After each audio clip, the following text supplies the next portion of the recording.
The rest of the story. Once upon a time, there was a great and wise Indian chief who embarked on a mission of compassion. In his lifetime, he had seen the magnificent land of his Native American ancestors fall slowly and yet surely into the white man's hands. He had done all that he could to resist the desecration of that hallowed ground, but all that he could do was not enough. The sun was setting swiftly on the day of his people. A new day was dawning. It was time, he decided, to salvage what little dignity was left. Battle against the white guns had failed. Compromises had been betrayed.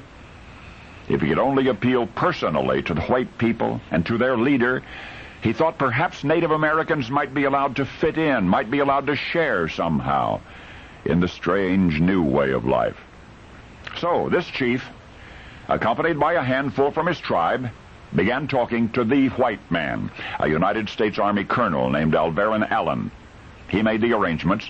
The chief was also assured that after his tour of 15 cities, he would have the opportunity to meet with the president. The first stop was the city of St. Paul.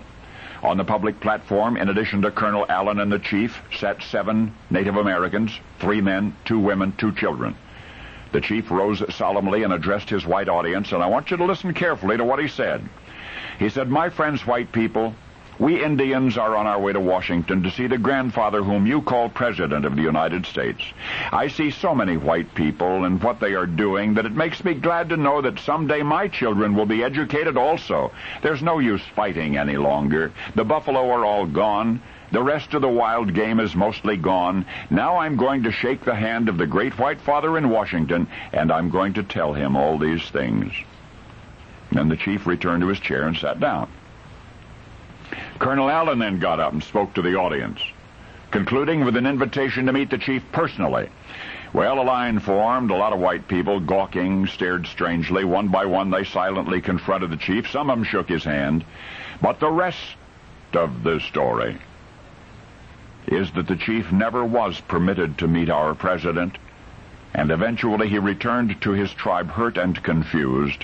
The violence he sought to avoid found him 5 years later. The chief led an uprising and was captured and was subsequently shot and killed. Had he known what you are about to learn, he would have realized that in this new world of the white man, he never had a chance. For when he was making that tour of American cities, under the apparently benevolent guidance of Colonel Alvaron Allen, he, the chief, could neither speak nor understand the white man's language. And so to communicate his message of peace to his white audiences, he relied completely on Colonel Allen as his translator.